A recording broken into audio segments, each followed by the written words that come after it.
Asante sana Naibu Rais. Nikubalie nizingatie itifaki zilizowekwa. Viongozi wa kanisa na waombolezaji wenzangu na wazazi. Siku ya leo nimekuja pia kuomboleza na familia ambao wamewashwa na watoto wao. Your Excellency, sir, having gone through the process, having lost my firstborn son through an accident, I can tell you it is very painful to stand here and watch the 21 caskets here before us.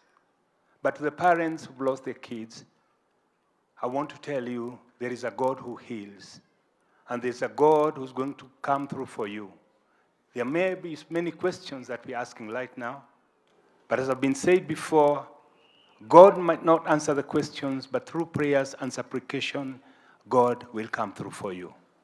Kwa hivyo, Naibu Rais, mimi sitaki kuwa mrefu kwa maneno. Leo ni siku ngumu sana. Nina seneta mwenzangu ambaye pia amekuja. Naomba asimame, seneta wa kutoka eneo gatuzi la Kitui, Senator Enoch Wambua. Kwa hayo mengi na machache, walioachwa na familia zao, poleni sana. Mungu awafariji. Asante sana. Asante sana.